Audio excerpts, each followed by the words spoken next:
Implementation of the centerpiece of major changes to the state's common education system is on hold until the end of the month. On Monday, the State Board of Education decided not to certify the letter grades for schools determined by the State Department of Education. The A through F grading system is billed as providing parents information about school effectiveness through simple, easy-to-understand letter grades. But the system is proving to be as difficult to implement in Oklahoma as it has been in other states. More than 13 years ago, the state of Florida established the A through F grading system for schools, and despite inventing the new assessment system, Florida is still struggling to get it right. Over the summer, errors were found that changed the grades for several Florida schools, and now more changes are coming to their system that will likely lower the grade of many schools who have large numbers of non-English speaking students. The problems with the A through F system are being tracked by Dr. Monty Neal, Executive Director of Fair Test, a nonpartisan organization that works to convince schools that too much emphasis is being placed on standardized testing at the expense of what he calls a real education. The A through F system, which is used in a few states, has run into trouble everywhere. In New York City, a lot of schools, for example, bouncing from one level to the next. In Florida, people are up in arms because things are so erratic and confusing.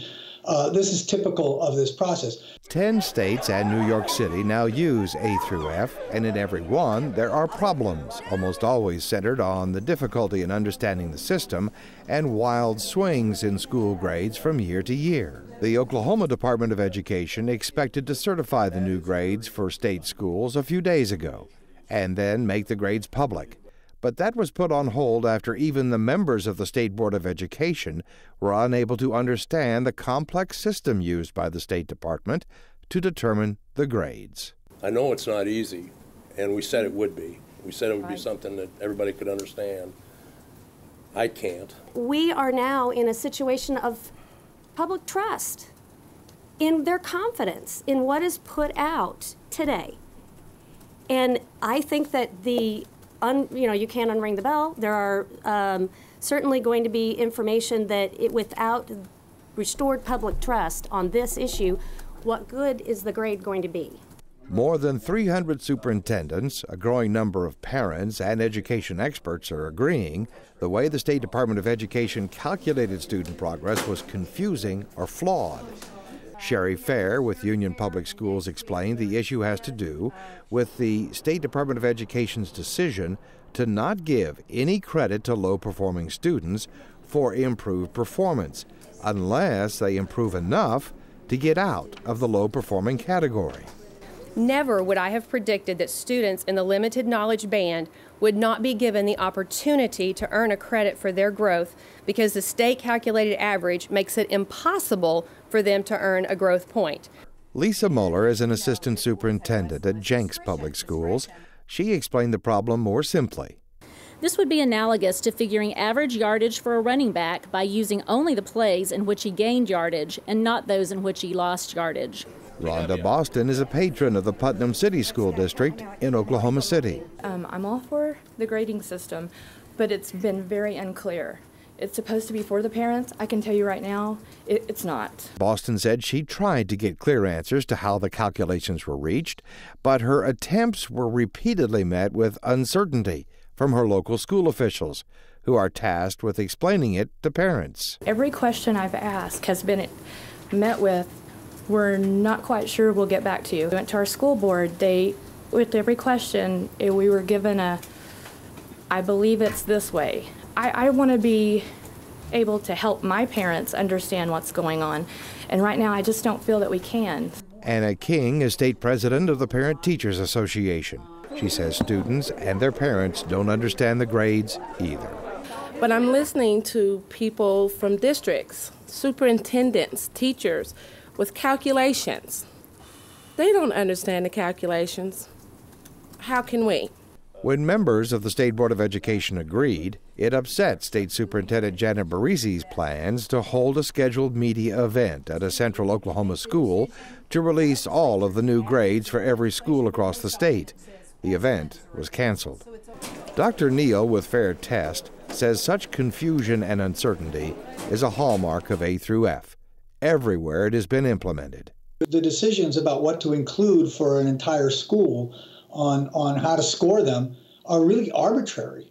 And inevitably, they don't make a lot of sense. Then you run into a lot of troubles. You make crazy decisions. Dr. Neal says, as simple as A through F grading of schools may sound, it really isn't simple and is far from consistently accurate. As many states have found, the mathematical systems, the statistical systems used in determining growth are very complex. But if you compare one system to another, you get different results, and yet both are supposed to be legitimate systems. Neal says the confusion that parents and school leaders are feeling over Oklahoma's system is not unique. For anybody who's not quite knowledgeable in statistics, you can't understand what they're doing. And parents, with rare exception, are not going to know what it means. School boards aren't going to know, superintendents aren't going to know, and the state board isn't going to know. The legislature that calls for this stuff, they don't actually know. They're just hearing this stuff is good. People are selling them a bill of goods, basically. Unfortunately, they're buying it. After the State Board of Education voted to delay certification of the new grades, the State Department of Education let schools know they could go ahead and release them anyway. The decision was a surprise, but some members of the State Board of Education thought it was okay, even though they had all voted not to release the grades until new calculations were made. Most districts have opted not to release the grades, saying they want to wait until the State Board of Education votes to approve the numbers and officially release them. They also believe the process is not complete and new calculations will change the grades, something Assistant State Superintendent Meredith McBee confirmed during the school board meeting. It increased, there were fewer C's, a little bit more B's, and I think there were 12% A's. As it now stands, 9% of schools get an A, 48% a B, 34% a C, 8% received a D, and 1% got an F.